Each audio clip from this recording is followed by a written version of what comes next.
So, share ko lang sa inyo guys yung mga nakita natin sa HUD, yung speed, kung ano yung takbo mo. Kasi 'di ba ngayon yung mga HUD na nai-install sa ating mga car is ang nakikita lang is yung speed. Dito kay EX5 EMI, marami kayong makikita. Unang-una ngayon, hindi lang ako nakakonect sa Google Map, pero guys, just to share lang din, nung isang araw ko lang na test yon.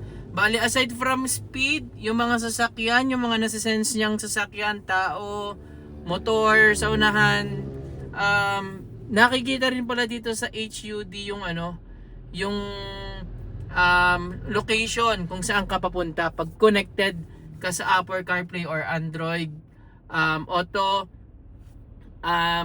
Pag naka-open yung map mo doon, automatically may lalabas dito sa part na to, dito sa site na to, kung saan kaliliko, ilang meters na lang, ilang kilometers na lang, kung saan kaliliko. So nakikita rin siya sa HUD. So hindi mo na talaga totaling magagamit yung infotainment display kasi lahat ng kailangan mo nandito na sa HUD natin. So ngayon, mananakbo na tayo.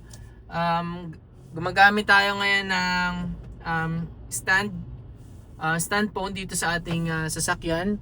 So ang makikita nyo dito sa HUD ni EX5 EMI is yung speed. Ayan. And then dito sa video, maliit lang yung yung nabiview natin. Pero kapag nakaupo ka na dito sa driving seat, sobrang laki ng makikita mo kasi 13 inches yung ating HUD dito sa EX5 EMI. So kung mapapansin nyo, para ka naka-Tesla. Meron nasa sensor, nasa sakyan sa unahan, tao sa gilid. At the same time, dyan din natin makikita yung kapag ka naka-enabled yung speed reminders. So dyan mo makikita kung ano ba yung nasa-sense na nadadaanan ng EX5 based doon sa maximum speed.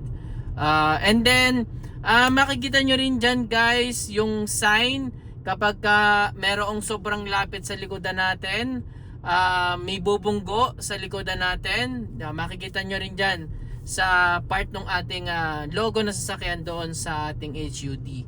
So yan yung ating HUD na masasabi ko na sobrang helpful sa ating mga driver kasi unang-una hindi ka natitingin dito sa panel, hindi ka na rin titingin doon sa infotainment display, andito na lahat yung kailangan mo. Kailangan mo lang naman dito is ma-monitor yung takbo mo, di ba? So dito pa lang kay EX5, kasama na yon pagka binili mo. Hindi mo na kailangan magpa-install sa labas, kasama na siya, and at the same time mas advanced yung technology ng HUD niya. So yun lang guys, share ko lang sa inyo para doon sa mga owner na hindi pa alam kung ano yung mga information na nakikita sa HUD ni EX5, and also doon sa mga undecided pa if Geely EX5 EMI ba yung kukuhanin or hindi. So guys, very helpful ito doon sa mga especially sa mga naglo-long ride. So yun lang guys ang ma-share ko for today's videos, and sa mga susunod nating vlog, i-share ko sa inyo yung iba pang details na meron dito sa ating Geely EX5 EMI Max version. So maraming salamat sa inyo, and God bless ating lahat.